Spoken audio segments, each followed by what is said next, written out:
우리가 살고 있는 이 시대, 무한 경쟁 시대라고 말할 수 있습니다. 아이가 태어나면 아이의 의사와 관계없이 우리는 다른 아이들과 그 아이를 비교하면서 경쟁하게 만듭니다. 너는 왜 그렇게 키가 작냐? 넌 왜 이렇게 몸무게가 안 나가냐? 하면서 자꾸 비교하고 경쟁하게 만듭니다. 아이가 학교 들어가면 이 경쟁은 더 심해지죠.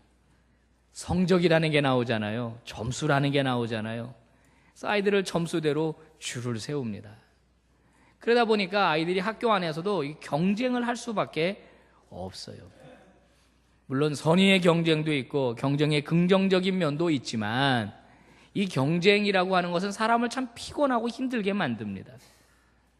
학교 졸업하고 직장을 구하고 세상에 나오면 이 경쟁은 이제 본격적으로 이제 가속화되기 시작합니다.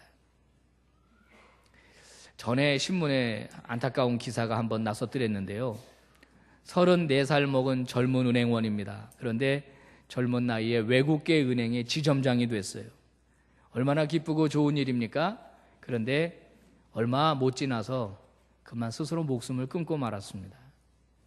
원래 온화하고 쾌활한 성격이었는데 직급이 올라가면서 점점점 변하더라는 겁니다. 어떻게 변합니까? 냉혹한 승부사처럼 변하더라는 거예요. 원칙을 강조하고 목표를 이루려고 애를 쓰더라라고 하는 겁니다. 그 은행원은 상사들로부터 계속 시달렸대요. 경쟁하도록 부추겼고 항상 목표 중심, 과업 중심으로 살다 보니까 너무 피곤하고 힘들어서 그 일이 스트레스 받아서 그만 스스로 목숨을 끊었다는 겁니다. 여러분, 경쟁, 긍정적인 면도 있으나 사람을 망가뜨리는 것이기도 합니다.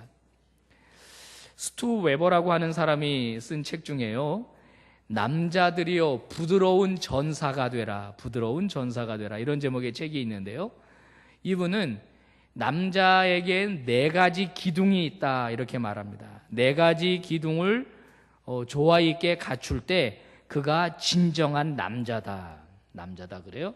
첫 번째 기둥은 왕입니다. 왕의 이미지예요.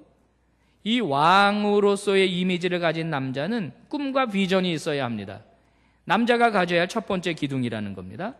두 번째 기둥은 군사, 전사의 기둥입니다. 힘과 능력이죠.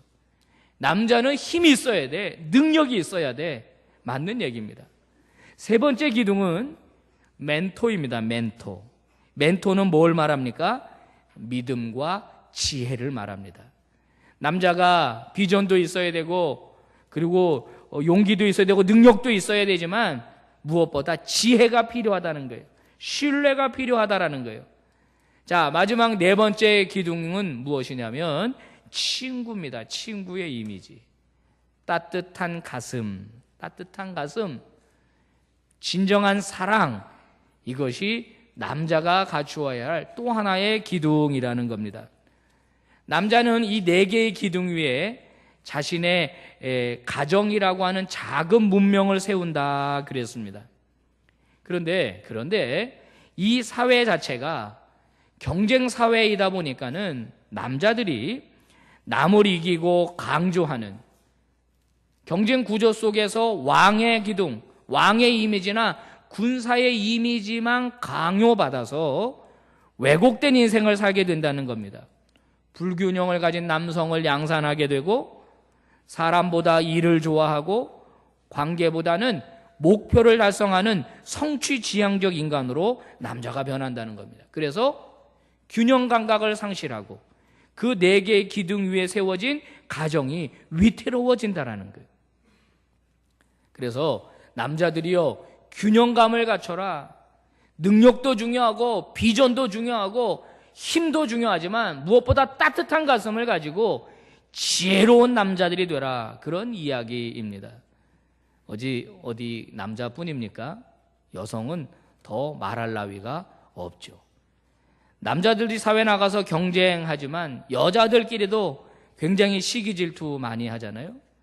여자들이 얼마나 그런지 우리는 살아보니까 너무 잘 알잖아요.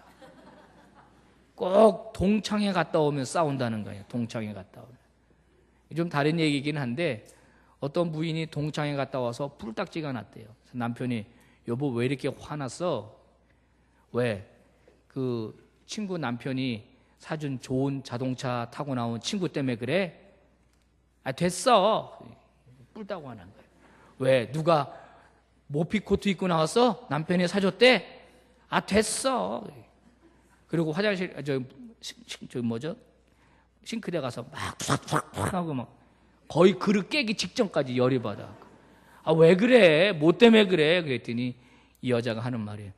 어휴 씨 나만 남편 있어 그러더라고요. 모르겠어요. 이게 좋은 얘기인지는 모르겠지만 여자들의 시기심은요 별걸 다 가지고 이제 시기 한다는 거 아닙니까? 여러분 오늘 성경에 경쟁으로 인해서 얼룩진 교회의 모습, 왜곡된 교회의 모습이 나오고 있습니다. 교회 안에서 주도적인 세력이 되고 싶어 했던 그들은 경쟁심으로 파벌을 만들었습니다.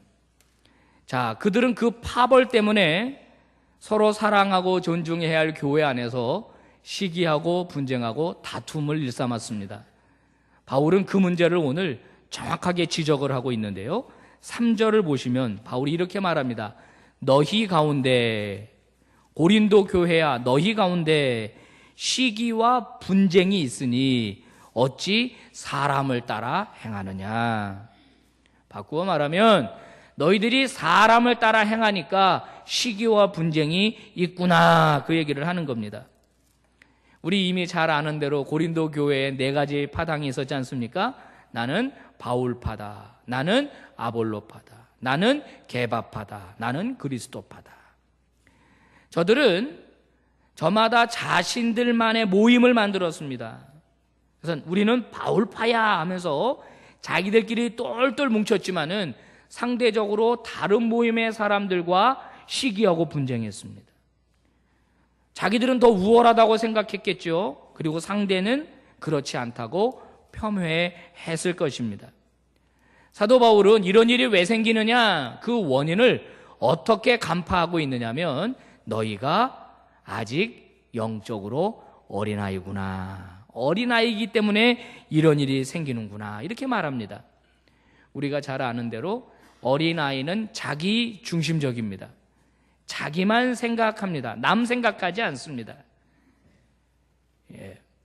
어쩌다가 빨아먹고 있는 사탕 한번 달라고 입 벌리면 사탕 잡고 휙 돌아서는 게 아이들 아닙니까? 그러다 보니까 미숙합니다. 바울은 그들을 가리켜서 성령에 속한 자들이 아니라 육에 속한 자들이다 그렇게 말해요. 여전히 교회는 나와요. 신앙생활을 합니다. 예배는 드리는데 아직 육에 속해 있다는 겁니다. 예수 중심이 아니라 자기 중심. 하나님의 덕을 세우기보다는 자기 이름을 더 내고 싶어하는 그런 사람들, 육신적 욕망에서 육신적 욕구에서 아직도 헤어나오지 못하는 그런 자들을 가리켜서 사도 바울은 육에 속한 사람들이고 너희들은 아직도 미숙하고 어린아이와 같다. 그러니 내가 너희들을 밥을 먹일 수 없지 않느냐. 그래서 젖을 먹이는 것이다 라고 말하는 겁니다. 어린아이들은 하루에도 몇 번씩 싸웁니다. 제발 좀 그만 싸워라 그만 싸워라 하면 옆에 있는 할머니가 말합니다. 애들은 싸우면서 크는 거야. 그 애들은 주로 싸워요. 그렇게 싸웁니다. 왜 싸울까요? 자기 중심적이기 때문에 그렇습니다. 양보하지 않기 때문에 그래요. 그러니까 싸우는 것입니다. 그런가 하면 편가르기도 좋아합니다. 소위 왕따라고 하는 거. 초등학교 가면 왕따 있습니다. 여러분 아마 이 가운데도 계실지 모르겠는데 자기 자식, 자기 손자가 학교에 들어가서 다른 아이들로부터 왕따를 당한다는 건요 가슴이 찢어지는 일입니다. 이거는 어떤 분노가 일어나냐면 무슨 애들이 저러나 그래요. 무슨 애들이 저러나. 애들이 그럽니다. 중등부, 중학생, 고등학생 올라가면서 심해져요. 그런데 어느 정도 성장하면 이제 그런 일들이 사라지는 거죠. 자, 바울은 교회 안에도 영적으로 미숙한 어린아이와 같은 사람들 때문에 이런 일이 일어난다는 겁니다. 영적으로 미숙하다는 거예요. 성숙하지 못하다는 겁니다. 그러다니까 자꾸 자기중심적이고 파당을 이루고, 그리고 타협하지 않고 자기만을 바라보러, 이런 일들이 교회 안에서도 일어난다는 거죠. 여러분, 교회 안에서 이런 일이 일어나면 교회가 무슨 꼴이 되겠습니까? 여러분, 교회는 굉장히 중요한 곳입니다. 왜 중요하냐면 하나님의 아들인 예수 그리스도께서 친히 세우신 곳이기 때문에 중요합니다. 교회는 예수님이 세우신 곳이에요. 자, 그리고 더 중요한 건 뭐냐면 이 세상을 구원하고 이 세상에 하나님의 나라를 이루려고 할 때 그 사명을 교회에 주셨거든요. 다른 기관에 주신 일이 없습니다. 그렇기 때문에 교회는 중요한 것입니다. 교회에다가 부탁했습니다. 너희는 땅끝까지 가서 복음 전하여 내 증인이 되어다오.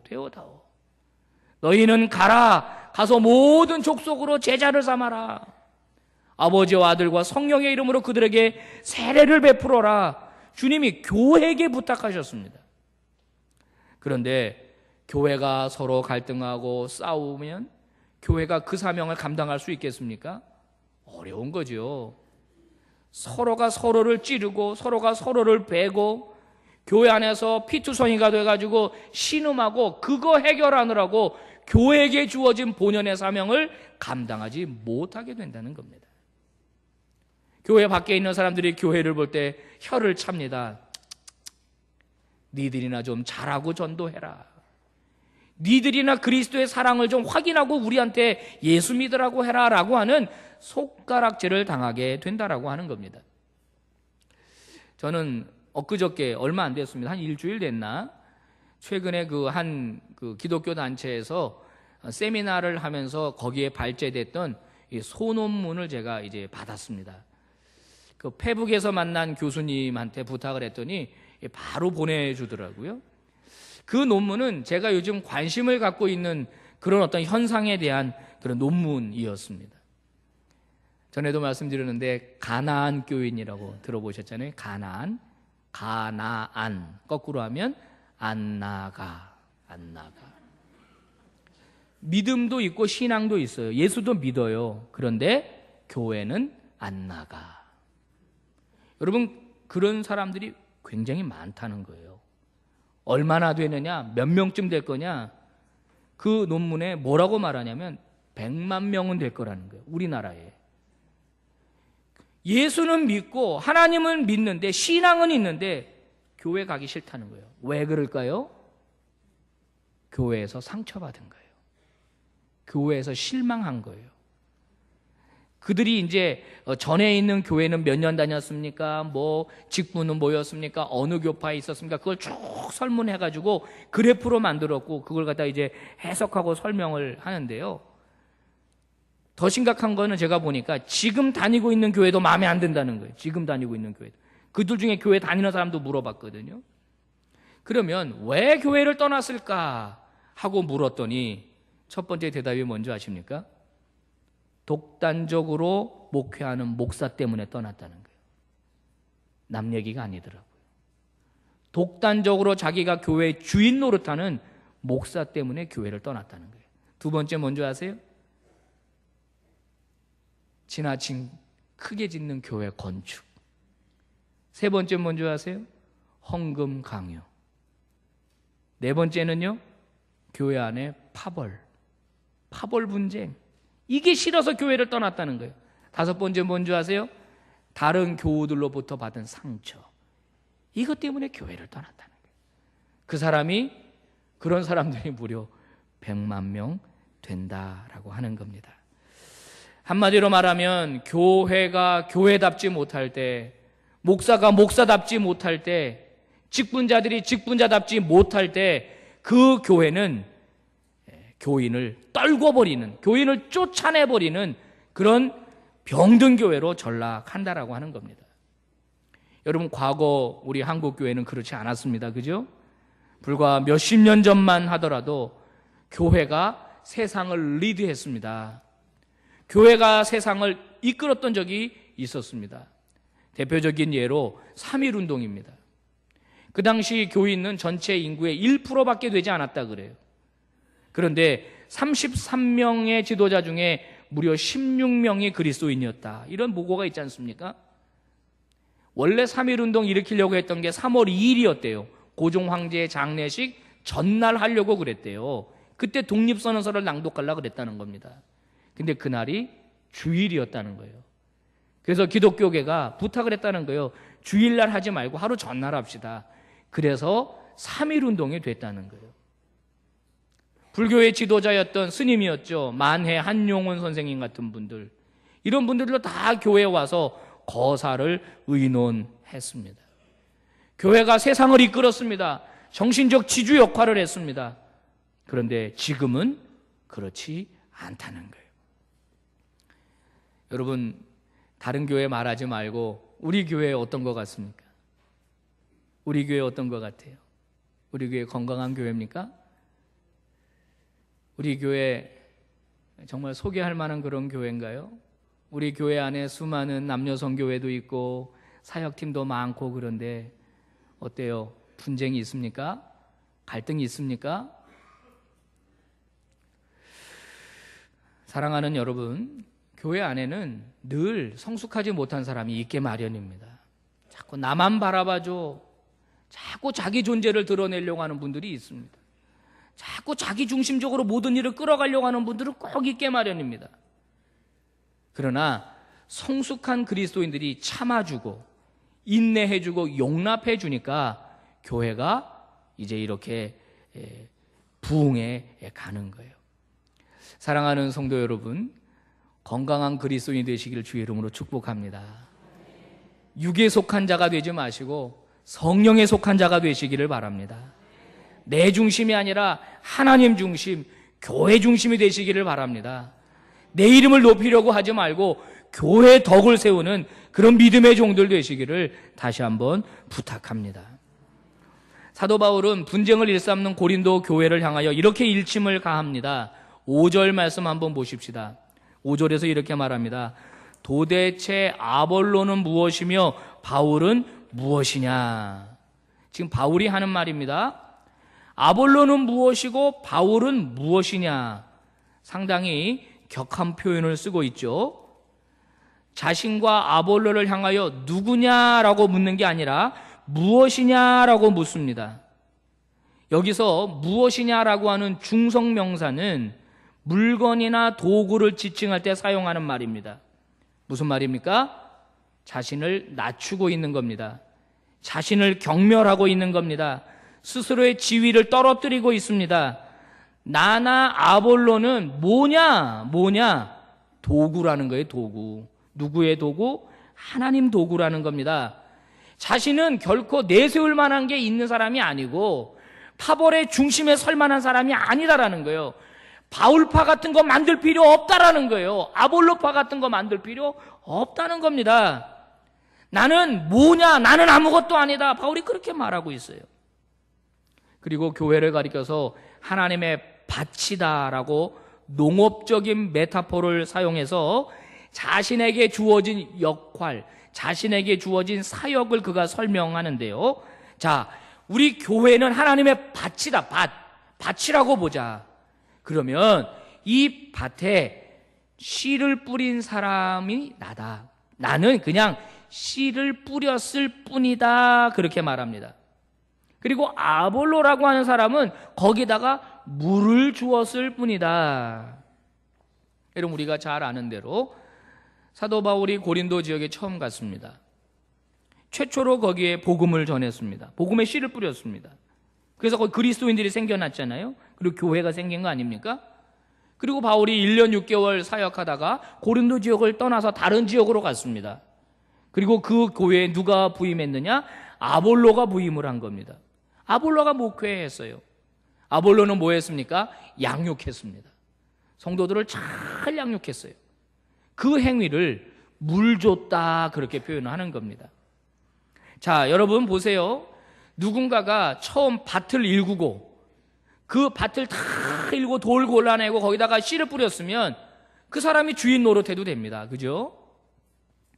누군가가 씨만 뿌려놓고 나간 밭을 다시 잘 가꾸고 김을 메고 물을 주고 만약에 했다면 그 사람이 그 밭의 주인 노릇해도 될 겁니다. 그런데 바울은 오늘 뭐라고 말하냐면 나는 그냥 씨를 뿌렸고 아볼로는 물만 줬고 우리는 아무것도 아니고 자라나게 하시는 분은 하나님이다.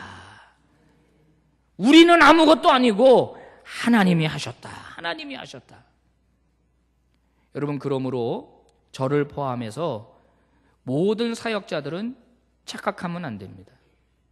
자기가 목회 잘해서 자기가 사역 잘해서 뭔가 잘 되는 거라고 착각하면 안 됩니다. 목회자들뿐만 아니라 교회, 학교, 교사들도 마찬가지입니다. 내가 내 능력으로 애들 가르치고 뭐 애들 양육한다고 생각하면 착각이에요. 1:1 양육자들, 이렇게 저렇게 누군가를 가르치거나 양육하는 일을 맡은 구역장들, 권찰들, 그리고 지역장들 다 마찬가지입니다. 교회 안에서 누군가를 가르치고 양육하고 책임지는 일을 맡은 사람들은 오늘 사도 바울과 같은 태도를 가져야 합니다. 가끔 어떤 목사님들은 자신이 섬기는 교회 성도들을 가리켜서 자기 양떼라고 말하기도 합니다. 자기 양떼? 무슨 자기 양떼입니까? 교만입니다. 주님의 양떼입니다. 어떤 분은 내 성도들 그렇게 말합니다. 어떻게 내 성도입니까? 하나님의 성도죠. 7절에서 바울은 이렇게 말합니다. 심는 이나 물 주는 이는 아무것도 아니다. 아무것도 아니다. 바울이 아무리 해박한 성경 지식을 가지고 성도들에게 복음을 주었어도, 아볼로가 뛰어난 웅변수를 가지고 성도들을 양육했어도, 오늘 9절에서 바울은 아무것도 아니며, 7절에서 아무것도 아니며 9절은 뭐라고 말하냐? 우리는 서로 동역자일 뿐이다. 하나님이 자라게 하지 않았다면 내가 아무리 씨를 뿌리고 아무리 물을 줘도 그것은 열매 맺지 못한다. 그러므로 서로 하나님께 쓰임받는 사역자들끼리 경쟁하지 말아라. 왜 바울파를 만들고 왜 아볼로파를 만들어서 서로 경쟁하느냐? 그런 일 하지 말아라. 그런 일 하지 말아라. 여러분, 그렇습니다. 저나 우리 또 장로님들이나 또 안소 집사님들, 권사님들, 또 우리 재직들, 우리 성도들 모두 다 우리는 동역자일 뿐입니다. 바울이 심는 역할을 했고 아볼로가 물을 주는 역할을 한 것처럼 저는 말씀을 전하고 양육할 일을 감당하는 거고, 우리 장로님들은 장로님들에게 맡겨진 사명을 감당하는 거고, 권사님들과 안수 집사님, 재직들은 각각 자기가 맡은 사역을 감당하는, 우리는 동역자다라고 하는 거예요. 동역자. 하나님이 그 일을 하도록 부르신 각각의 사람들이다. 우가 있는 게 아니고 열이 있는 게 아니다. 누가 더 중요하고 누구는 중요하지 않은 게 아니다라고 하는 겁니다. 하나님의 일을 하기 위한 하나님의 사람들. 여러분, 만약에 이것이 내일이다라고 생각해 보세요. 내일 어떤 사역을 맡겼는데 이게 내일이다라고 생각하는 순간 어떤 과오를 범하게 되느냐? 내 뜻과 안 맞는 사람은 쳐내는 거예요. 내일이니까 나랑 안 맞는 사람끼리 하면 되잖아요. 그런데 하나님의 동역자라고 생각하면 저 사람도 하나님이 붙여준 사람이다라고 생각하는 거예요. 그래서 그 사람과 함께 일하는 겁니다. 나도 부르셨고 저 사람도 부르셨고 우리 모두 하나님이 쓰시려고 부른 하나님의 동역자들이다. 그러니 우리는 서로 협력하자. 바울이 만약에 아볼로 그까짓 인간 뭐가 중요해? 내가 안 심었어 봐. 그러면 지가 물 줘도 무슨 소용이 있어? 내가 더 중요하지. 내가 잘났지. 여러분, 만약에 그랬다고 생각해 보세요. 아볼로 할 말 없습니까? 너는 심어만 놓고 갔잖아. 내가 물 안 줬어 봐. 여기 교회 되겠어? 내가 더 우월하지. 끊임없이 경쟁하고 싸우는 거예요. 근데 바울은 그렇게 말하지 않습니다. 아볼로나 나나 쓰임받은 사역자일 뿐이다. 잘하게 하신 분은 누구? 하나님이다. 하나님. 자신은 지위를 낮춥니다. 자신은 끊임없이 낮아집니다. 자신은 무가치하다고 말합니다. 내가 뭐냐? 나 아무것도 아니다. 하나님이 최고다. 하나님 영광 받으셔야 된다. 교회 안의 모든 종들은, 교회 안의 모든 성도들은 이 의식을 가져야 합니다. 목회자를 포함해서 모든 성도가 마찬가지입니다. 여러분, 경쟁을 멈추고 서로 상생하고자 하는 이 성경의 이 가르침이요, 최근에 기업에도 적용되고 있더라고요. 한 세미나 가서 제가 들은 건데, 아, 그렇구나 하고 제가 무릎을 쳤습니다. 미국에 있는 하버드 대학교 잘 아시잖아요. 하버드 대학교 경영대학원에서 발행하는 월간지가 있는데, 하버드 비즈니스 리뷰라고 하는 책입니다. 이 책에서 얼마 전에 기업의 패러다임의 변화에 대하여 이제 언급한 적이 있습니다. 기업이 존재하는 목적은 최대의 이익을 창출하기 위해서 존재하는 것을 우리는 알고 있었습니다. 그래서 기업이 얼마나 많은 이익을 내느냐에 깊은 관심을 가졌는데요, 이제는 이 패러다임이 바뀌었다라는 겁니다. 공유 가치를 창출하는 기업이 되어야 한다. CSV라고 하는 약자로 사용을 하고 있는데요, 여러분이 인터넷에서 유튜브나 이런 데 CSV라고 쳐보시면 이 관련된 동영상들이 많이 나옵니다. 리포트들이 많이 나와요. 무슨 말이냐? 기업이 이제는 단순히 더 많은 이익을 내는 것으로 자기 기업의 존재 목적을 삼으면 안 되고, 그 이익을 가지고 기업이나 사회가 공동으로 가치롭게 여기는 일을 창출해야 된다는 거예요. 공동의 이익, 상생, 인류를 더 발전시키는 일을 회사가 해야 된다는 거예요. 착한 기업이 되라, 그 말입니다. 자, 예를 들어서 탐스 슈즈라고 하는 기업이 있습니다. 아마 아시는 분이 있을 거예요. 젊은이들이 좋아하는 신발이고, 미국의 할리우드 연예인들이나 우리나라 연예인들도 많이 신고 다니는 신발이라 유명해졌습니다. 탐스 슈즈. 이 회사는요, 아주 독특한 판매 전략을 세우고 있습니다. One for one. 하나를 사면 하나를 저개발 국가, 가난한 아이들, 신발 신지 못하는 아이들에게 하나를 기부하는 판매 전략입니다. 여러분, 미련한 짓 아닙니까? 예를 들어서 신발 한 켤레가 5만 원이라고 칩시다. 5만 원짜리 팔면 회사가 2만 원의 이익이 생긴다고 가정해 봅시다. 근데 그 중에 만 원을 신발 사서 만들어서 가난한 나라에 갖다 주면 나는 이익이 만 원 주는 거 아니에요, 그죠? 그 짓 안 하고 내가 다 가지면 2만 원 버는 거 아니에요. 이익이 반토막 난다 이 말이에요. 그런데 왜 이런 짓을 하냐? 공동의 가치를 창출하겠다라는 거예요. 우리 회사만 돈 많이 버는 거 우리는 원하지 않습니다. 우리 회사만 커지는 거 우리는 원하지 않습니다. 우리 회사는 가난한 사람들도 함께 생각하는 그런 회사입니다. 이게 그 기업의 목적이라는 거예요. 자기 이익만 생각하고 남이 어떻게 되든지 간에 우리만 돈 많이 벌면 된다라고 생각하는 기업은 이제 문 닫게 된다는 거예요. 2006년도에 설립된 이 탐스슈즈 해마다 예상을 깨고 굉장히 높은 매출을 올리고 있어요. 사람들이 사주는 거예요. 야, 니네 회사 괜찮구나. 니네 회사 착한 일 하는구나. 니네 회사 좋은 회사구나. 거기에 일하는 직원들도 자부심을 갖습니다. 우리 회사는 이런 회사야. 우리 회사는 착한 회사야. 우리 회사는 이익만 추구하는 회사가 아니야 하면서 직원들도 자부심 갖고 고객들은 기꺼이 착한 소비를 한다는 거죠. 경쟁의 패러다임에서 벗어나서 상생의 패러다임, 공동의 가치를 추구하는 패러다임으로 변하는 기업이 살아난다라고 하는 거예요. 여러분, 식당 중에서도 그런 식당이 있죠? 퍼주는 식당 있죠? 퍼주는 식당. 우리 식당은 막 퍼줍니다. 마음껏 드세요. 그냥 와서 그냥 실컷 들고 가세요. 막 줍니다. 막 줘. 그런데 그 식당은 넘치는 거예요. 넘치는 거예요. 반찬 하나, 아우 저거 남기면 얼마 손해인데 그냥 깍쟁이처럼 그냥 국물도 조금 주고 반찬도 조금 주고 고기도 조금 넣고 그냥. 그러면 나는 더 많은 이익을 챙길 것 같지만 사람들이 안 온다는 거예요. 사랑하는 성도 여러분, 교회가 아무리 크고 아무리 성도가 많이 모인다고 하더라도 그 교회에 분쟁이 있거나 그 교회가 하나님보다 더 인간을 높인다면 그 교회는 온전한 교회가 아닐 것입니다. 주님이 머리 되심을 인정하지 않고 사람이 주인 노릇하고 사람이 주도적으로 역할하는 교회는 병든 교회가 되는 겁니다.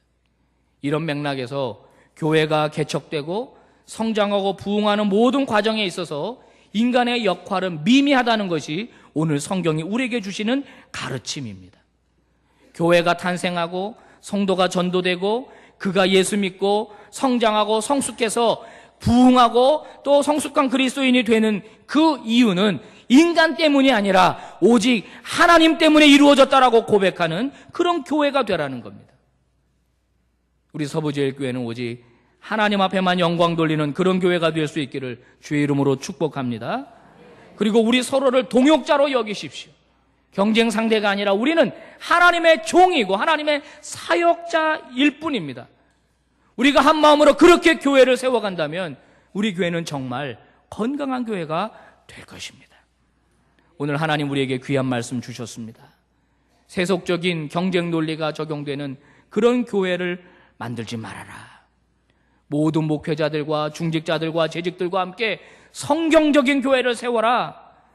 인간 냄새나는 갈등과 파벌나는 그런 교회를 없애버리고 건강한 교회, 투명한 교회, 진리 위에 바로 서 있는 그런 건강한 교회를 만들어내라 말씀합니다. 여러분, 이것이 교회의 목적입니다. 이것이 교회가 추구해야 할 목표입니다. 저와 여러분이 이런 교회를 세울 수만 있다면, 이런 교회를 만들 수만 있다면 우리 교회는 더 영향력 있는 교회가 될 것입니다. 그리고 하나님은 우리를 통해서 더 큰 영광을 거두게 될 것입니다. 오늘 우리에게 주신 말씀 기억하십시오.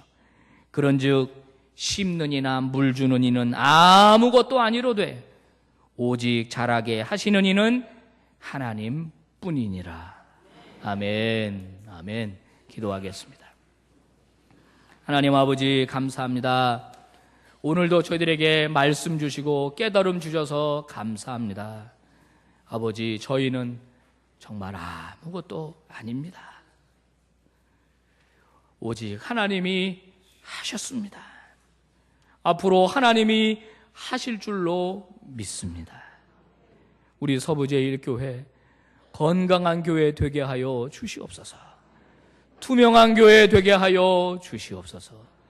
인간의 공로가 자랑되는 교회 되지 말게 하시고 오직 하나님만 높아지는 우리 주님만 영광 받으시는 교회 되게 하여 주시옵소서.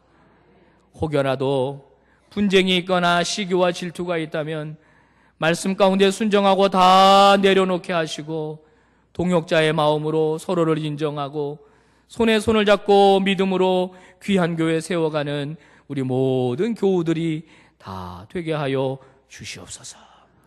예수님 이름으로 기도 올리옵나이다. 아멘.